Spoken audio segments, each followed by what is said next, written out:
Hello everyone, I hope you're having a gorgeous day. I just wanted to pop in and talk about something that is seemingly simple, almost too simple, but extremely important mindset shift that I feel like some of you need to hear or be reminded of, especially if you are feeling any type of resistance or stuckness in your manifestation journey. I'm gonna be doing a lot of air quotes in this video, so just consider yourself warned. But yeah, if you're feeling any type of like stagnation or a little bit like you're stuck in your manifestations, the reason could really be this simple, and in fact it often is, but that's also exactly why it's so easy to overlook. So if this sounds like you, listen up, because it is critical that you get this fundamental concept straightened out in your mind in order to make sure that you are in true alignment with your desires before you embark on any manifestation journey, big or small. But mostly I would say this pertains to the big stuff in your life, because that's usually the things that we find that we have the most internal resistance to. That's why we perceive them as big and more complicated than all of the other smaller, easier stuff that we've already been able to bring about in our lives. Okay, so here it is. You should not be desiring or working towards something because you feel like you have to, for whatever outside reason other than the fact that you love yourself so much that you will just accept nothing less.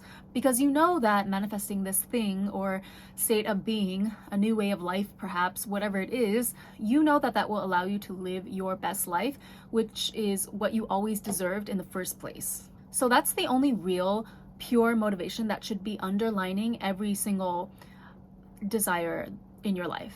Otherwise, it's not a true or pure desire that's coming from just your own soul. Motivations such as guilt or feeling like you're not good enough if you don't meet a certain standard, not measuring up to expectations of other people, society, your peers, anything where it's like some outside force, an outside ideal is tainting your pull towards this desire. You need to cut that out like a tumor, okay, like a weed. A weed. I'm not a weed.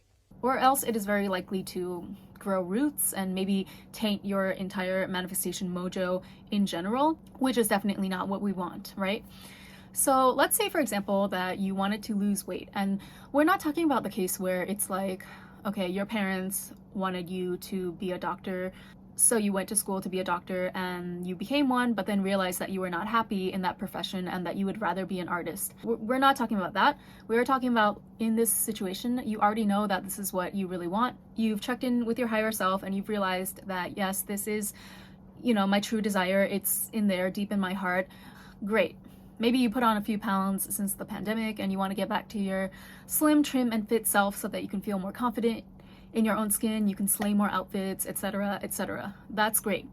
Here's the thing that you need to be very, very careful of, though. You should not go into manifestation of that weight loss or the higher paying job, whatever, because you think that you fall short of some societal standard, or that you think you're unacceptable somehow because you're not a certain weight, a certain beauty ideal, not making the amount of money that you should be at your age, whatever it is, whatever reasons that the ego is giving you, which we all have. As long as you're human, you're going to have that ego-driven voice talking to you, which is fine as long as you recognize what it is. Same thing with the money example, it's totally fine and valid to want more money. You've identified that that's definitely your true desire in your heart. That's great. But instead of letting your ego-driven thoughts or the thoughts of other people and societal standards lead you in your manifestation, it should be coming from a deeper, more aligned place within yourself, which would sound closer to something like you want more money because you know that it will give you financial freedom. You want the freedom and ability to just do more things that you want in your life without having to worry about the financial aspect, right? Travel more or fly first class to wherever you go. So whenever you catch yourself in a weak moment per se, such as eating too much junk food, right? Maybe you're not even trying to lose weight, but maybe you're just trying to transition to a more healthy lifestyle and you find yourself falling back into old habits of binging on junk food. It is very, very easy and probably automatic, like almost subconscious for most people, especially women, to immediately go into like the negative self-talk type of thoughts. Oh, I veered off my diet again, I failed at following the intermittent fasting protocol. I'm so lazy, I'm so undisciplined, this, that, and the third. I'm never gonna reach my goal weight or goal income. No one's gonna find me attractive, and my life is gonna be ruined because I'm a failure and I'm not cut out for improving my life, blah, blah, blah. I'm going to tell you right now that this is actually not your fault, because this is actually how so many of us have been programmed since we were very young, myself included. So that programming runs very deep and it's very insidious, meaning that it's almost like it's baked into you. When you have something that has been taught and modeled to you from such a young age, especially when you're the most impressionable during your childhood years, it's hard to even distinguish sometimes between what that program is saying versus what your actual real soul is trying to say, but maybe it can't get through to you. It can't get through to your conscious mind because it feels like, I don't know, the programming is telling your soul that they're wrong. So this is something that, it can take a lot of time, depending on the person, to wake up to the fact that this is actually what's going on. Unless you're very, very smart or spiritually awakened already, unless you are lucky enough to be raised by people who are already very highly conscious and taught you to think in a more expansive way, it's very, very easy, and it's not your fault for being susceptible to these kind of low-level programs, we'll say, that have been programmed into the masses since birth. That's why I'm so passionate about making more content to help everyone, but women in particular, basically deprogram themselves, uninstall the old crappy programs that other people have installed in us for their own benefit, not necessarily our own benefit. Sometimes they even tell us that it's for our benefit, but we realize later that that's not the case, and instead install some shiny, new, better programs, okay, upgraded ones that make things run much smoother and easier for ourselves,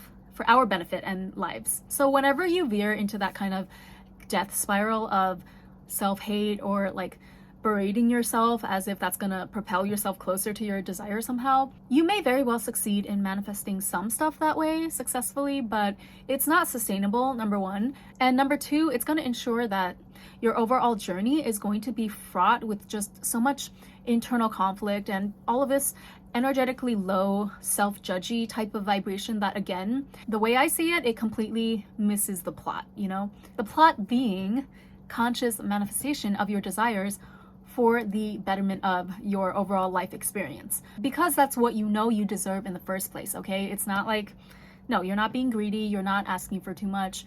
The reason that you desire something in the first place is because you deserve it. Think of it this way, babies are born into this world not knowing or being able to do anything really other than cry and poop and eat and sleep. And yet they 100% deserve to have an amazing, wonderful life just because they were born.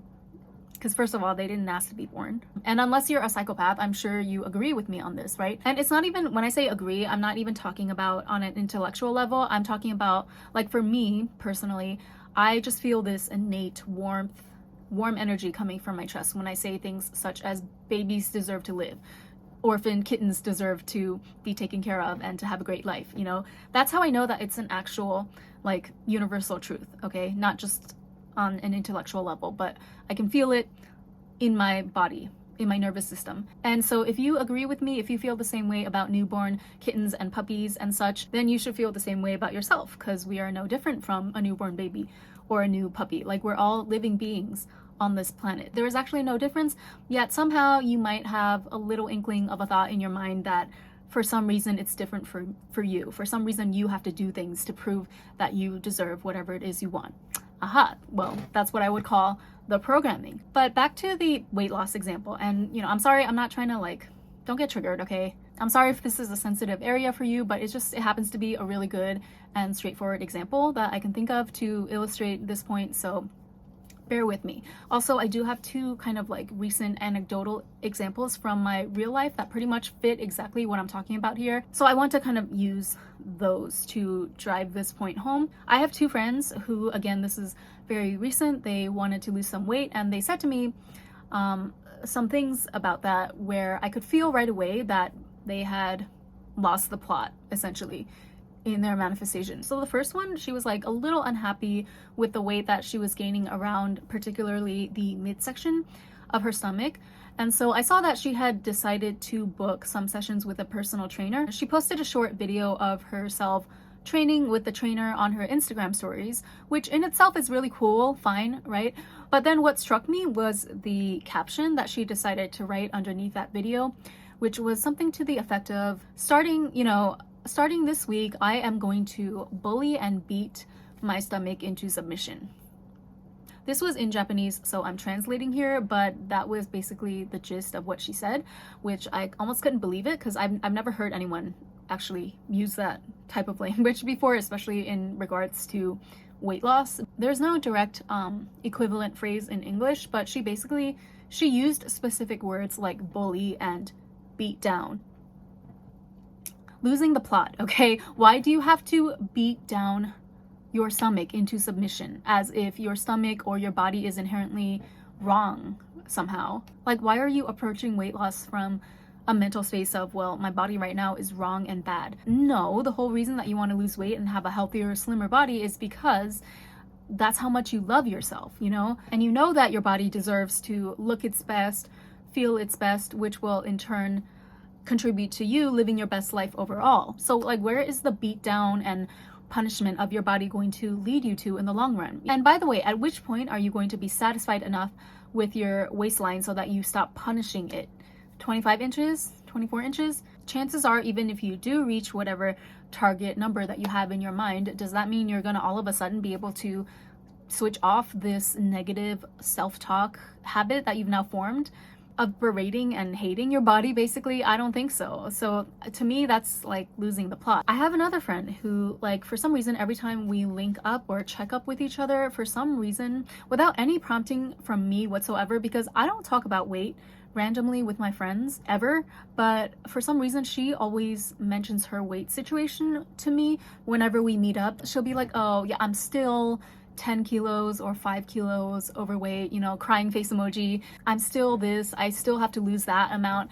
And it's like, but 10 kilos, 7 kilos, whatever it is, over what though? Please show me this imaginary threshold or number that you seem to see but I can't see, that says that you are now deemed acceptable if you're under a certain number. Let's just say it's like, I don't know, 50 kilos, right? And while this is definitely less extreme than the other girl saying that she wanted to literally beat and bully her stomach into submission, again, we are losing the plot here, because what she is saying, what my second friend is saying on a subconscious level over and over again, is that the way that she is now at her current weight is not good enough for XYZ, you know, wearing the clothes that she wants or doing pole dancing or whatever activity.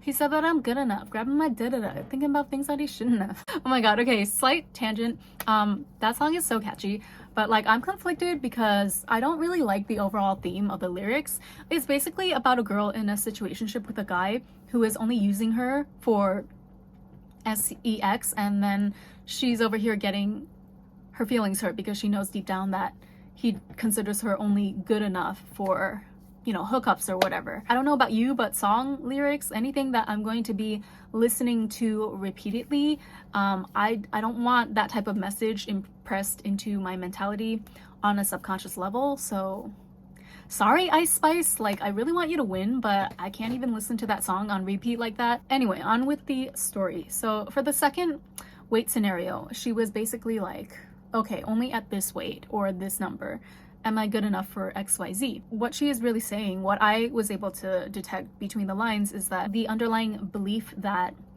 I cannot do certain things, or I'm not allowed to do certain things or be a certain way until I get my weight down to below an acceptable line, whatever that imaginary line is.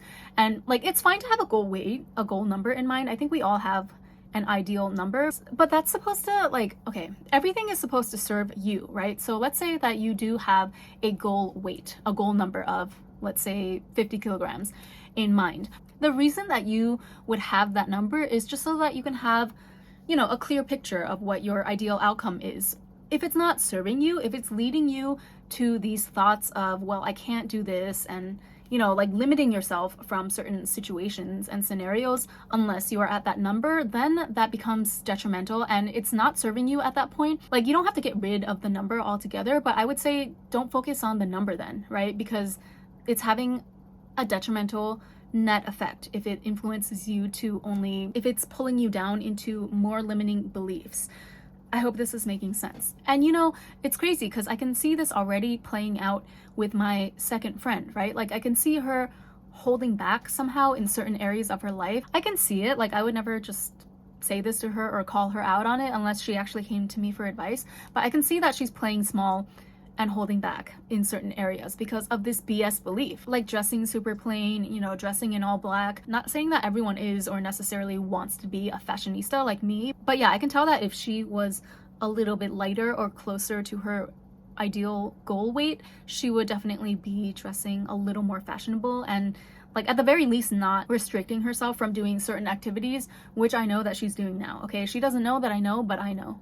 Here's a radical idea, all right? What if you could 100% love and cherish the body that you're in right now and also deserve to lose weight? And I'm not saying like, okay, if you're feeling not super satisfied with your physical appearance as it is now, I'm not saying that you have to walk outside in a bikini or hot pants, you know, booty shorts if that makes you feel uncomfortable. But for example, if you're someone that normally likes to wear designer clothes, high quality, well-designed clothes, don't go from shopping at Vivienne Westwood to shopping at Uniqlo now just because you gained a few pounds over the pandemic. You still deserve the Vivienne Westwood level quality of clothing, okay? Every step along your weight loss manifestation journey, you should keep your standard where it is. You know, it shouldn't change from whether you're 20 pounds over your goal weight, 10 pounds over, 5 pounds over, whether you're under it, even you're still that bitch that wears Vivienne Westwood, okay? Like, don't get it twisted. Same with money, you know, love and appreciate and be totally thankful for that regular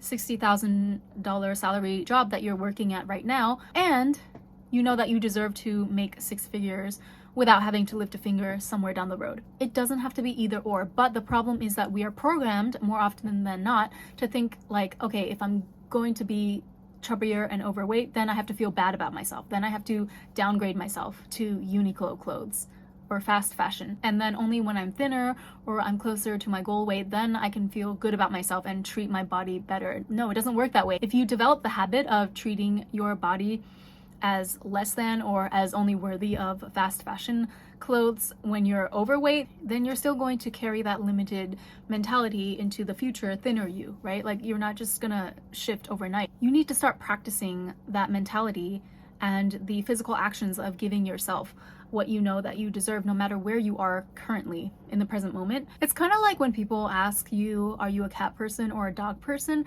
And it's like, oh, I didn't know I had to choose. Why can't I like both? I'm an animal lover in general, right? There's many animals that I like. Cats and dogs happen to both be under the umbrella of all the animals that I like. But you know, I'll tell you something, and this may be kind of like a silly little example, but as a child growing up, I didn't realize for a long time that there was the option of being both a cat and a dog person. I didn't know that there was the option to like both precisely because of that question, cat person or dog person. So you see how like contagious and stubborn this programming is sometimes, even down to the most seemingly mundane things. Like imagine if I had gone into my adult years thinking still that I could only choose cat or dog.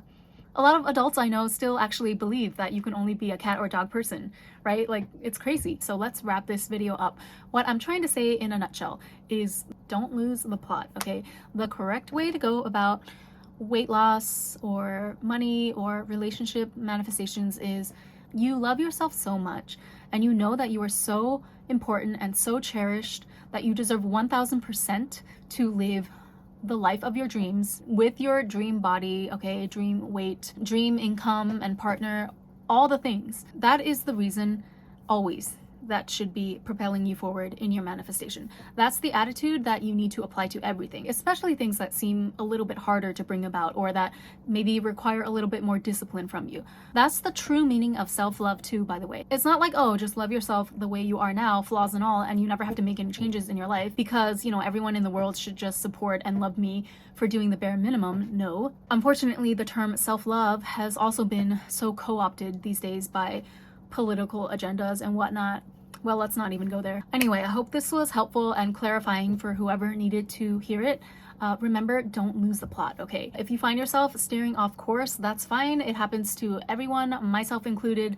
We are all human, but make sure you get in the habit of recognizing that quickly and steering yourself back onto the right track. Trust me, you don't want to go there, okay? You don't want to buy into other people's agendas or programming you with their own limiting beliefs. Sometimes they even think that they're helping you, right? Sometimes our parents teach or pass down things to us that they think is helping us, but it's actually harmful or limiting ourselves in the long run. You know, things are rarely ever black and white. That's why it's so important to write your own script for your life. Write your own programs and your own rules that serve you. You reserve every single right to uninstall that faulty program.